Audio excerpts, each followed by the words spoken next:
Guys, welcome back to Zakari Hikari. My name is Zach, and here we discuss everything related to consciousness, higher consciousness, manifestation, Neville Goddard, the law of assumption, all that good stuff.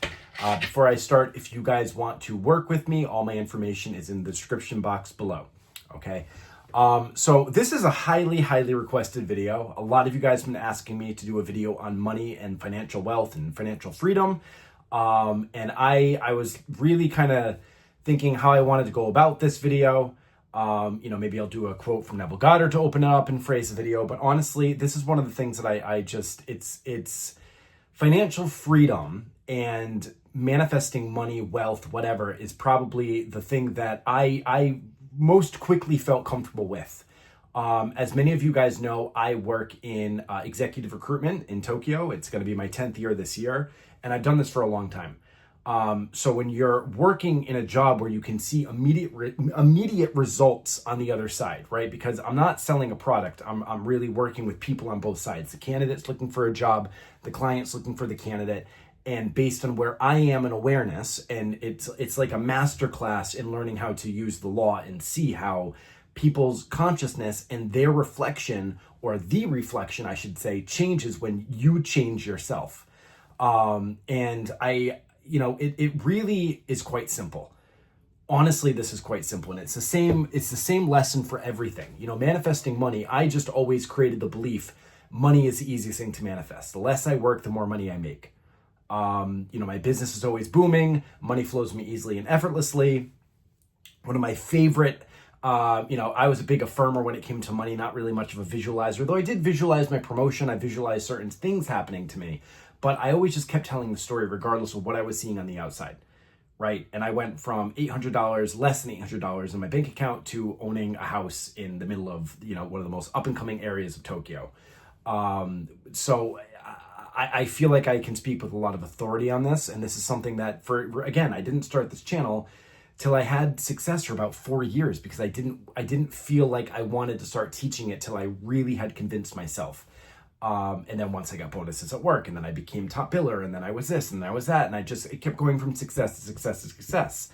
But, something I think a lot of people, they don't really understand where their awareness is when it comes to anything.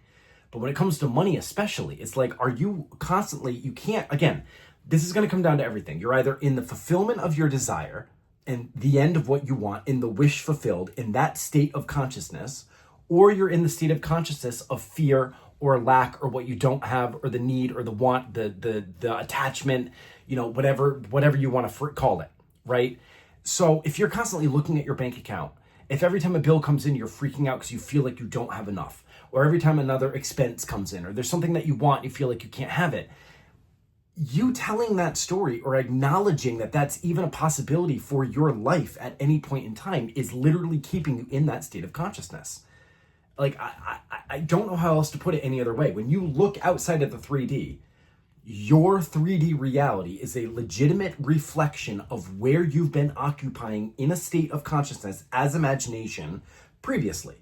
That's all. There's nothing else to it. There's no other way to go about it. There's no other way to phrase it.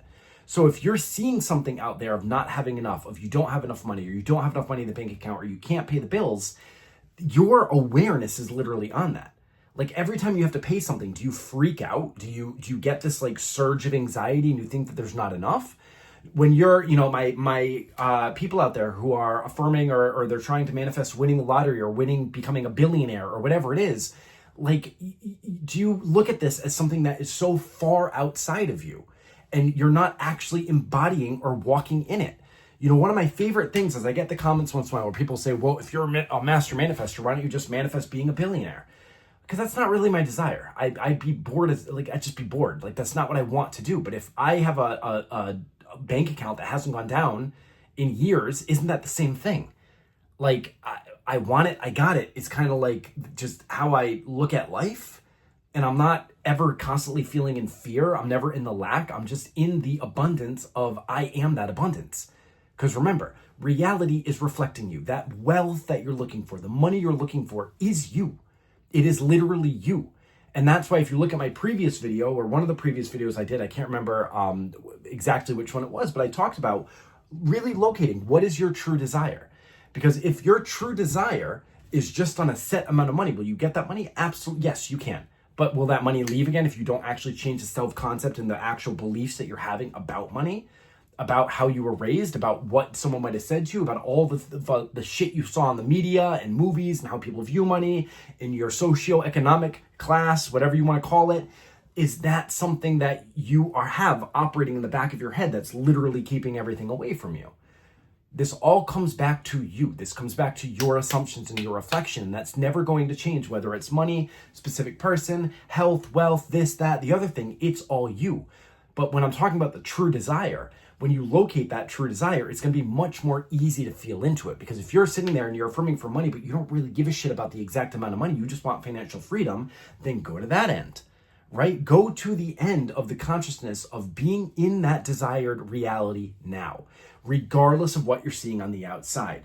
And I know, I always get the question, well, what if you're doing that and you get an unexpected bill pops up or this pops up or that pops up? How do you deal with it? How do you pay it up here? You pay it in your imagination. You give thanks to pay it in your imagination, knowing that what you imagine is reality, because you're not just imagining. It's not just like playing pretend. You literally know your imagination is God consciousness, and you are an imaginary being communing solo with imagination. So when you go in there and you pay it and you give thanks for it, and you give the gratitude for the fact that it's done, knowing that it's done, again, knowing that you are reality, then you're not stressed out about what's going on out there. You just go into the end, you keep your focus there, you stay there, and you let everything conform around that desired end now as reality, and it will be paid. The money will be there. Now, I remember when I was, an example to give you guys, like when I executive recruitment, right? We get paid on commission. So you have to earn a certain amount, pass a certain threshold throughout the year. And then once you hit a certain commission structure, the amount of the commission goes up and then you get paid on the whole year. And I remember that my job, they were changing the commission from being paid out 4 times a year to 3 times a year, something about like it was we'd get more money or something. I don't really understand what it was, but they were prorating our bonus. So usually we had 12 months to make a certain amount of deals within those 12 months. And based on how much you made on that year, you got a certain percentage. But this year, based on when you joined, you either got an extra month to an extra 3 months. And I think mine went from 12 months to 13 months. And because of that, they prorated it. So they gave you an extra month to make more money, but the amount to get to that highest commission structure was like an additional 10 million yen, which if it's 1-for-1, it's like, that's what, I don't know. It was a lot. I can't remember the exact 1-for-1 ratio, but it was like, okay, I have a month to make like a shit ton more. But if I don't make that, then the company's going to be taking more money from me because I didn't hit that highest commission. So I was like, fuck that. So I just kept saying, I am so grateful that I billed A, B, C, D, E, F, G, this certain amount by the end of my billing year. And literally it was 2 weeks with no pipeline. A client had literally called me and they said, hey, sorry, we have 2 candidates. We're not going to go with your candidate. We're going to go with the other candidate. And they rejected my candidate. They said, you could probably just let him go, but you can keep her warm if you want to, but probably not. And I remember calling Mark, my colleague and mentor who sadly passed away. If you haven't seen that video, you can go back to December. But he just said, don't even tell her. Don't even tell her. They're going to come back to you. Don't even tell her. He literally was the reflection. So I always trusted him because I knew what he was saying was my true intention and reflection back. He said, don't even tell her. Just tell her that they need a little extra time. Whatever. Don't worry about it. I said, okay, but what am I going to do? I have 2 weeks left and I still have to make, I think it was like 58. It was 58. I was at 59 mil. I think I needed 1 mil to get to, I need to get to 60 by the end of my billing year. And I was at 59 with no pipe. But I didn't stop. I said, you know what? Some way, somehow, I'm so grateful that I billed 60 million by the end of my billing year. And I kid you not, the next day, one of my colleagues in the consumer team, which deals with like consumer products, reached out to me and said, hey, we have this client. I can't say what it is, but it was a food related company. And they said, they have this role open. It's been open for a few months now. And I think that you could pitch a retainer. And I had never pitched a retainer by myself before. I had discussed them, but never successfully pitched one. Talked to Mark. He's like, just do a retainer upfront fee, which is retainers when they pay you a little bit upfront to retain you, and you're the only, consultant in all of, the country or the world, I guess, but the country who can work on that position. So it's like exclusivity, and you get a little bit of money up front. So he said, just, usually we would do, it really depends on the client, but the bare minimum is usually 2 million upfront retained fee. But Mark was saying you only need one. So don't do two because she might say no, just do one. I said, you know what? We'll see how the meeting goes. Went into the meeting, blew it out of the park. She paid 2 million up front. All of a sudden I was at 61 mil and I still had 2 weeks left to go. So I said, you know what? Fuck it. I am so grateful. I'm going to play with the law. I am so grateful that I billed over 65 million by the end of my billing year this year with no pipeline except for that one. I wasn't even working because my 2 friends were coming from the States. So they were coming for 2 weeks and we were traveling around Japan. I was showing them Tokyo. I took 2 weeks off and went to Osaka, had the time of our lives. And I kid you not, it was a week to go. And we were in line at Mario Kart at Universal Studios Japan. And it's if you guys haven't been, it's amazing. But it's the line is half the ride because it's just, they have all these different, what do you call it? Displays and stuff that are from the game. And it's so immersive. Just waiting in line is kind of an experience in and of itself. And I wasn't even thinking about work. I was just so excited to go on Mario Kart. And all of a sudden I get a Teams message from my client. And I look down, it's hey, we need your candidate's salary information. We've decided to make her an offer. And I was like, oh my God. And I swear I was able to not only close that deal with 1 week left to go. So now I think I finished the year at 67 point something, 67.5 or something like that, million, yen JPY. But it was so illogical that would have happened. And then the other one, the retainer, that closed. And the client actually ended up paying me over the contract because she was so happy with my service. Because that retained client as well, I went into that meeting and I literally pitched the retainer. And while I was pitching the retainer, I literally thought of a candidate's name who I hadn't spoken to in months. I just thought her name popped in my head. Called up the candidate. I said, hey, so-and-so son, I have this position. Would you like to apply? Blah, blah. She said, yeah, Zach, honestly, I've already heard about that role from 3 other agents. I'm not interested. And I said, well, you haven't heard about this role from me. And I ended up getting her to go in to meet with the president for a casual first interview. After that first interview, she came back to me, updated her CV or her resume, depending on where you're from, sent it to me, got her in, walked her through the process, slam dunk, and now she's still working there today as a head of HR for Japan, working directly as the president's right-hand woman. So literally, everything in my reality was showing me this isn't going to happen. It's not going to happen, Zach. It's not going to happen. But I didn't take no for an answer. And I wasn't desperate for it because it wasn't I was in a situation where I needed necessarily. I just wanted to kind of have fun with the law at this point. And honestly, it was kind of a fuck you. I'm doing all this work. Why are you going to take money from me? So I just kind of did it as whatever. I'm not going to give you money when I work that hard. And I ended up getting it. I ended up going way beyond 60. I billed at 67. I think it was 67.5 if I remember correctly. But that's how I ended my year with 2 weeks left to go with no pipeline, literally nothing. And when you're working in recruitment, usually when you start to get a deal, 2 weeks is insane to get anything. Usually it takes at least 3 weeks to a month from start to finish for a process because there's if it's 2 interviews, fine, but 3 interviews usually, whatever. Point of story is I just kept telling that story. And for years prior, I kept telling that story because I knew and I was declaring it. Did I have doubts? Yes. Yeah, I absolutely had doubts during that time when I was seeing everything else in the 3D that looked like it wasn't going to happen. Yeah, but because my friends were coming on vacation, I was also forced to let go and go have fun and not think about it all day. I went and lived my life. We went to Ultra Japan. We went clubbing in Osaka. It was my friend's, it was supposed to be his bachelor party, but by that time he was already married because he was supposed to come in 2020, and obviously in 2020 you couldn't come to Japan, so it was a delayed trip. It was my buddy from high school and college, and we just had the best time. We got the Nakama tattoos together. So I'm telling you, it's you can't be swayed by 3D circumstances in every way, shape, or form. Even Neville, when I think it was either Neville or his brother, when they bought the building that said Goddard and Sons, every day he went there and saw his family's name on that building. He had no money to buy it with. He had no way to get that building. And then some random man out of nowhere popped up and said, you know what, I've seen you looking at that building. We're going to end up buying that building for you. And then it became Goddard and Sons or whatever the company was. You can look it up. And they became literal million, if not by today's standards, billionaires. So it literally is the story you're telling. I don't check my bank account all day. I've never done that. I don't care. And you could say, okay, but you have to be realistic, this or that. Okay, but I've never worried about money. I just don't worry about it. Why would you worry about it? There's nothing to worry about. You are literally the source of everything. You are the source of the wealth that you need. And if something pops up and you know that that money is going to find you one way or another and it's going to be there, then it's going to be there in the most miraculous ways. I had another client who, I was trying to explain this to her before, and her thing was mainly SP. So money was kind of like a afterthought type of coaching for her. But I remember she had something with her car that ended up breaking down or something. And it was like $400 or $400. I think it was exactly $480. And I said, just go to the end. Like, it's already done. Don't even worry about it. It will come back to you in some way, shape, or form.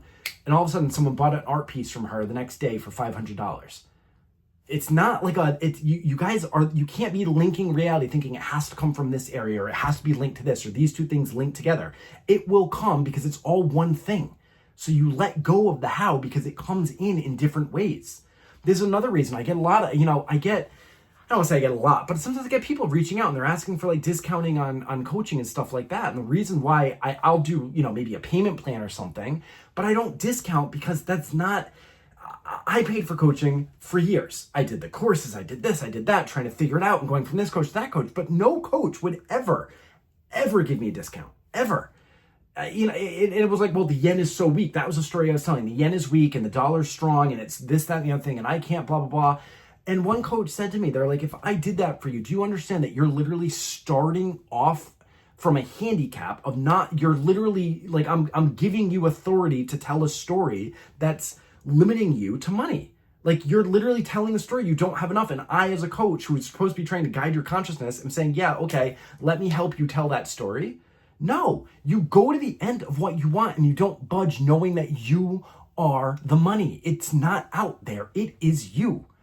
You can read the books by Napoleon Hill, Think and Grow Rich. I think that's one we had. It's down here somewhere. All of it is telling the same thing. You walk in the consciousness of being that wealth now, regardless of what's going on the outside. I had another client, and I think I posted this person's success story, but it had the picture of the SP in it. It was a message that she had sent me, so she asked me, because the SP saw it, if I could delete it.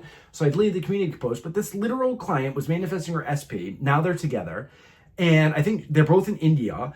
I talked to her maybe a month ago as a catch-up call after months. She's like way up there as far as understanding this. And literally, she had met a relative 3 times when she was younger. And all of a sudden, that relative passed away and left her literally so much money that she is a literal billionaire now.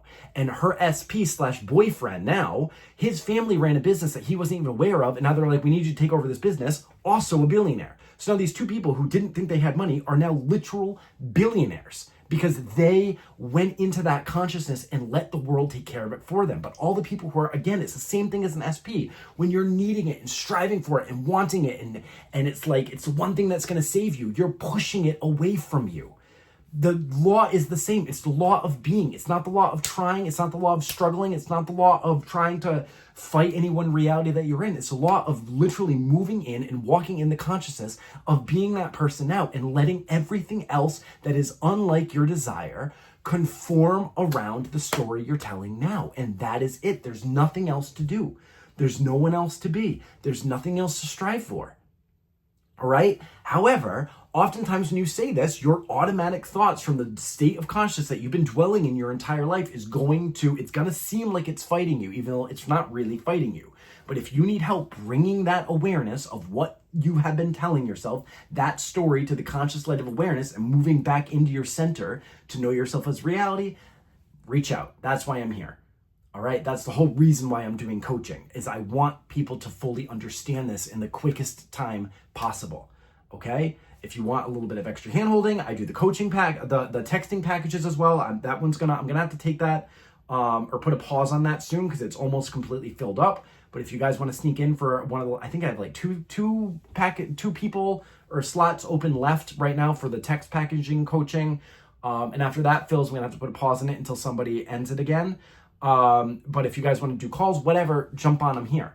But you guys, it's all going to be the same message. You are reality. The love you want is you. The fulfillment you want is you. The money you want is you. The abundance you want is you. There's nothing else but you. It's your own individual reality. And everything is you reflected. Okay? All right. So I'm going to be recording a couple videos this weekend. I'm going to actually be recording my first few videos in Japanese. I'm going to have English subtitles this time attached at the bottom. These aren't going to come out for, I might have normal videos be coming out before that, but I wanted to kind of try to appeal to the Japanese audience a little bit more. The subtitle videos are not really like tapping into that audience in the way that, you know, my awareness wasn't really on it, to be honest with you, but I'm thinking now I want to look at a way to really dive into it, and I feel like I'm being guided to kind of expand in different ways. So I'm going to be trying to, or I'm not going to be trying, I'm going to be doing some videos in Japanese. I'm probably going to also be opening a Japanese focused channel. I haven't decided exactly what it's going to be called or anything like that, but once that's opened up, if you guys want to subscribe to both, then that'd be really helpful to get, you know, the other channel kind of in the algorithm so my Japanese audience can see as well. But any videos uploaded on that channel in Japanese will also be uploaded here. So if you guys, you know, stick around, it's going to be really interesting. I think that's kind of fun. Honestly, you guys can see me speaking another language, and, you know, it might make you focus a little more by having to actually read the subtitles. But I'm going to probably start by doing my first few most very popular videos in a Japanese version. It's not gonna be like a word for word translation or anything like that, but I thought that'd be a fun thing to try to do for the channel and just expand it and have fun. So that's gonna be coming soon. But in the meantime, you know, I love you guys, and yeah, I will talk to you soon.